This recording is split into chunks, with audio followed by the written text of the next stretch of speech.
അസ്സലാമു അലൈക്കും വറഹ്മത്തുള്ളാഹ്. അങ്ങനെ ആ 27 കുട്ടികൾക്കും ബഹുമാനപ്പെട്ട കോടതി ജാമ്യം അനുവദിച്ചിരിക്കുകയാണ്. വർഗീയമായി മുതലെടുപ്പ് നടത്താമെന്ന് വ്യാമോഹിച്ച കാസയ്ക്കും കൂട്ടർക്കും കടുത്ത തിരിച്ചടിയാണ് കോടതിയിൽ നിന്ന് നേരിടേണ്ടി വന്നത്. എന്തൊക്കെയായിരുന്നു കുറച്ച് ദിവസങ്ങളായി അവരിവിടെ വിളിച്ചു പറഞ്ഞുകൊണ്ടിരുന്നത്? ജിഹാദികളുടെ ഭീകരാക്രമണം, തീവ്രവാദികൾ ക്രൈസ്തവ ദേവാലയത്തിലേക്ക് ഇരച്ച് കയറി വൈദികനെ കൊല്ലാൻ ശ്രമിച്ചു, ക്രിസ്ത്യാനികൾക്കിവിടെ രക്ഷയില്ല, ഇടതു വലത് രാഷ്ട്രീയ കക്ഷികളൊക്കെയും ജിഹാദി പ്രീണനം നടത്തുകയാണ്, NIA അന്വേഷിക്കണം, അങ്ങനെ തുടങ്ങി എന്തെല്ലാമായിരുന്നു അവർ കുറച്ച് ദിവസങ്ങളായി വിളിച്ചു പറഞ്ഞുകൊണ്ടിരുന്നത്. എന്നാൽ ബഹുമാനപ്പെട്ട കോടതി അതൊന്നും മുഖവിലക്കെടുത്തില്ല. എന്നു മാത്രമല്ല, കഴിഞ്ഞ ദിവസം നടന്ന സർവകക്ഷി യോഗത്തിന് ശേഷം നമ്മുടെ മന്ത്രി വാസവൻ മാധ്യമങ്ങളോട് പറഞ്ഞത് ആ കുട്ടികൾക്ക് നേരെ ചാർജ് ചെയ്തിട്ടുള്ള വധശ്രമം അതിനെക്കുറിച്ച് പരിശോധിക്കുമെന്നാണ്. എന്നു പറഞ്ഞാൽ കാസയും കൂട്ടരും ആരോപിക്കുന്നത് പോലെ തീവ്രവാദമോ ഭീകരാക്രമണമോ ഒന്നുമല്ല ഇതിൻ്റെ പിന്നിലുള്ളത്. കുറച്ച് കുട്ടികളുടെ ആവേശവും ആഘോഷവും അത് അതിര് കടന്നപ്പോൾ ഉണ്ടായ ഒരു അനിഷ്ട സംഭവമാണ്. ഒരിക്കലും അതിനെ ന്യായീകരിക്കുന്നില്ല. ആ കുട്ടികളുടെ ഭാഗത്ത് തെറ്റുണ്ട്. കാരണം ഒരു ദേവാലയ മുറ്റത്ത്, പ്രത്യേകിച്ച് അവിടെ ആരാധന നടന്നുകൊണ്ടിരിക്കുമ്പോൾ ഇത്തരത്തിൽ കാറും ബൈക്കും ഒക്കെയായി കടന്നു ചെന്ന് ഒച്ചപ്പാടും ബഹളവും ഉണ്ടാക്കുന്നത് ഒരിക്കലും ന്യായീകരിക്കാൻ പറ്റാത്ത കാര്യമാണ്.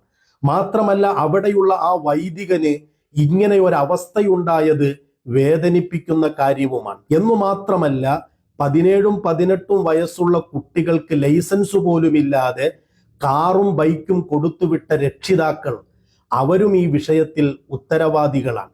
നമ്മുടെ നാട്ടിലെ നിയമം 25,000 രൂപയോളം പിഴ ഇത്തരത്തിൽ ലൈസൻസ് ഇല്ലാത്തവർക്ക് വണ്ടി കൊടുത്താൽ RC ഓണറിൽ നിന്ന് ഈടാക്കുമെന്നാണ്. അങ്ങനെയൊക്കെയുള്ള നിയമപരമായ കാര്യങ്ങൾ നടക്കട്ടെ.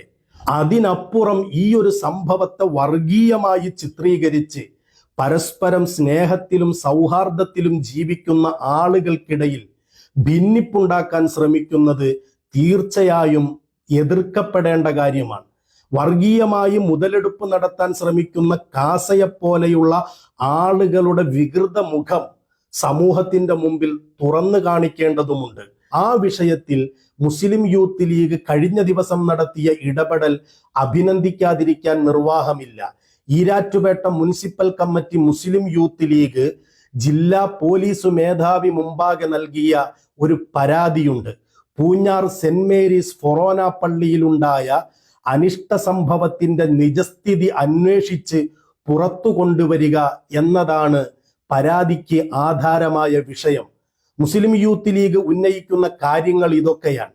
ഒന്ന്, സംഭവം നടന്നു എന്ന് പറയപ്പെടുന്ന സമയത്തെ, അഥവാ 23/2/2024 CCTV ദൃശ്യങ്ങൾ കണ്ടെത്തുക, പരിക്കേറ്റ വൈദികന്റെ മെഡിക്കൽ റിപ്പോർട്ട് പുറത്തുവിടുക, വിദ്യാർത്ഥികളുടെ മേൽ അന്യായമായി ചേർക്കപ്പെട്ട 307-ാം വകുപ്പ് പിൻവലിക്കുക, 307-ാം വകുപ്പ് ചുമത്തിയതിന്റെ പിന്നിലെ ഗൂഢാലോചന പുറത്തു കൊണ്ടുവരിക, അന്യായമായി പ്രതി ചേർക്കപ്പെട്ട മൈനറായ വിദ്യാർത്ഥികളുടെ പേരും മേൽവിലാസവും സോഷ്യൽ മീഡിയയിൽ പരസ്യപ്പെടുത്തിയവർക്കെതിരെ നിയമ നടപടി സ്വീകരിക്കുക, നിരന്തരം മതവിദ്വേഷം പരത്തുന്ന തരത്തിൽ നവമാധ്യമങ്ങളിൽ അഥവാ കാസ പ്രചരണം നടത്തുന്നവർക്കെതിരെ നിയമ നടപടി സ്വീകരിക്കുക, മതവിദ്വേഷം പരത്തുന്ന തരത്തിൽ നിരന്തരം പത്രദൃശ്യ മാധ്യമങ്ങളിൽ പ്രസ്താവനകൾ നടത്തുന്ന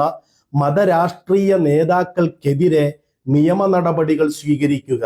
ഈ പരാതിയിന്മേൽ തുടർ നടപടി സ്വീകരിക്കണമെന്ന് അഭ്യർത്ഥിക്കുന്നു Muslim youth league Erattupetta municipal committee. വളരെ അഭിനന്ദിക്കേണ്ട ശ്ലാഘനീയമായ കാര്യമാണ്. കാരണം ഇവിടെ ഒരു പക്ഷവും ചേരുന്നില്ല. നിയമപരമായി തന്നെ ഈ വിഷയത്തെ നേരിടണമെന്നാണ്, നിയമപരമായി തന്നെ ഈ വിഷയം മുമ്പോട്ടു പോകണമെന്നാണ് യൂത്ത് ലീഗ് കമ്മിറ്റി ആവശ്യപ്പെട്ടിട്ടുള്ളത്. അവിടെ നടന്ന സംഭവത്തിന്റെ CCTV ദൃശ്യങ്ങൾ കണ്ടെത്തണം. അതുപോലെ വൈദികന്റെ മെഡിക്കൽ റിപ്പോർട്ട് അത് പുറത്തുവിടണം. ഇതിന്റെ പിന്നിൽ കളിക്കുന്ന വർഗീയമായി മുതലെടുപ്പ് നടത്താൻ ശ്രമിക്കുന്ന കാസയുടെ പ്രവർത്തനങ്ങൾ, അതിനെതിരെ നടപടിയുണ്ടാകണം. അങ്ങനെ തുടങ്ങിയിട്ടുള്ള ന്യായമായ ആവശ്യങ്ങളാണ് യൂത്ത് ലീഗ് കമ്മിറ്റി പോലീസ് മേധാവിക്ക് കൊടുത്തിട്ടുള്ള പരാതിയിൽ പറയുന്നത്. ഇത് തന്നെയാണ് നമ്മുടെയും നിലപാട്. ആ കുട്ടികൾ അവരുടെ ഭാഗത്ത് നിന്ന് നിയമപരമായിട്ട് എന്തെങ്കിലും തെറ്റ് സംഭവിച്ചിട്ടുണ്ടെങ്കിൽ അവരെ ഒരിക്കലും സംരക്ഷിക്കേണ്ടതില്ല. പക്ഷെ അന്യായമായി എന്താണ് അതിൻ്റെ പിന്നിലുള്ള ഗൂഢാലോചന? അതിങ്ങനെ ദൃശ്യശ്രാവ്യ മാധ്യമങ്ങളിൽ വർഗീയമായി പ്രചരിപ്പിച്ചതിൻ്റെ പിന്നിലുള്ള താല്പര്യം, ഇതൊക്കെ നിയമപരമായി തന്നെ നേരിടേണ്ട വിഷയമാണ്. വർഗീയമായി ജനങ്ങൾക്കിടയിൽ ഭിന്നിപ്പുണ്ടാക്കുന്ന സംസാരവും എഴുത്തും പോസ്റ്റുകളും ഒക്കെ നിരന്തരം നടത്തിക്കൊണ്ടിരിക്കുന്ന കാസയെ നിയന്ത്രിക്കേണ്ടതുണ്ട്. അവർക്കെതിരെ നടപടികൾ സ്വീകരിക്കേണ്ടതുണ്ട്. ഇതൊക്കെയും നമ്മുടെ ഈ സമൂഹത്തിന്റെ കെട്ടുറപ്പിന് ആവശ്യമായ കാര്യങ്ങളാണ്. കുറച്ചു കുട്ടികൾ അവരുടെ ഭാഗത്ത് നിന്ന് സംഭവിച്ച അവിവേകം അല്ലെങ്കിൽ അപക്വമായ പ്രവർത്തനങ്ങൾ, അതിനെ ആ ഒരു രീതിയിൽ നേരിടേണ്ടതിനു പകരം വർഗീയമായി പർവ്വതീകരിച്ച് മുതലെടുപ്പ് നടത്താൻ ശ്രമിക്കുന്നത് നമ്മുടെ സമൂഹത്തിന്റെ കെട്ടുറപ്പിനും ഐക്യത്തിനും നാശമായിരിക്കും. ഈ സമൂഹത്തിന്റെ ഭദ്രതയെ അത് നശിപ്പിക്കുമെന്നതിൽ സംശയമില്ല. വസ്സലാമു അലൈക്കും വറഹ്മത്തുള്ളാഹി.